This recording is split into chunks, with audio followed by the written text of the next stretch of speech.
Melihat bagaimana orang-orang di sekitar kita sudah sampai pada puncak tumbuhnya. Tapi ketika kita melihat diri kita sendiri, kita pasti pernah bilang, kenapa ya aku begitu lambat? Kenapa orang-orang sudah sampai pada tujuannya? Kenapa ya aku begitu payah? Berbagai macam kata yang kita serang untuk diri kita sendiri. Lagi-lagi pencapaian dan cara tumbuh orang lain itu tidak kita jadikan sebagai sebuah motivasi, melainkan penyesalan diri untuk kita menyalahkan diri kita sendiri.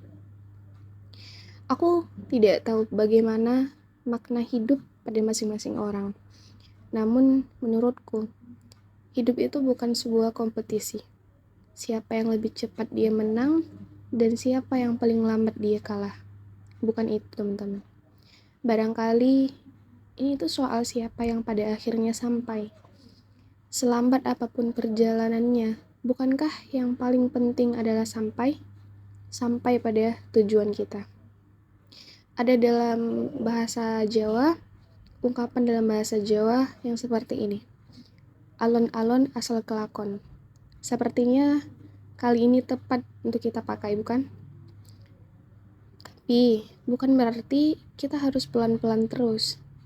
Kalau bisa lebih cepat untuk sampai, bahkan itu jauh lebih baik.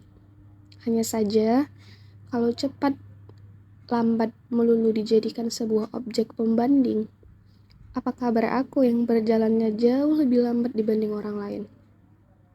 Apa aku sudah kalah? Ibu pernah bilang, selambat apapun pergerakanmu, tetap saja itu adalah pergerakan.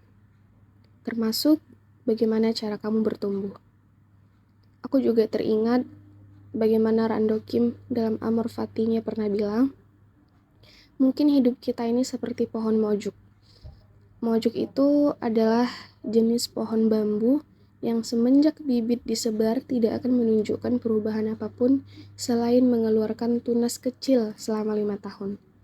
Dan di awal tahun ke-6-nya atau menjelang berakhirnya tahun ke-5, barulah pohon tersebut tumbuh pesat. Dalam sehari, bahkan pohon mojuk mampu tumbuh hingga hampir setinggi 25 meter. Tapi beliau juga menambahkan kata dalam tulisannya yang bunyinya seperti ini.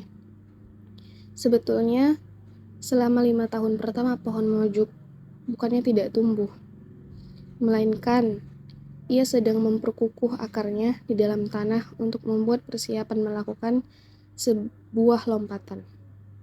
Lalu, ketika sudah tiba waktunya, mojuk akan tumbuh dengan lebih cepat dan lebih tinggi dibanding pohon yang lainnya.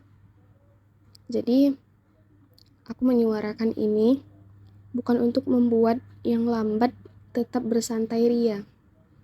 Bukan. Aku hanya mau bilang bahwa bertumbuh paling lambat pun bukan sebuah hal yang perlu dijadikan objek pembanding dan menyalahkan diri kita sendiri. Setiap orang punya cara tumbuhnya masing-masing. Siapa tahu, fase dan cara tumbuh kita seperti pohon mojuk. Semangat bertumbuh, aku dan kamu.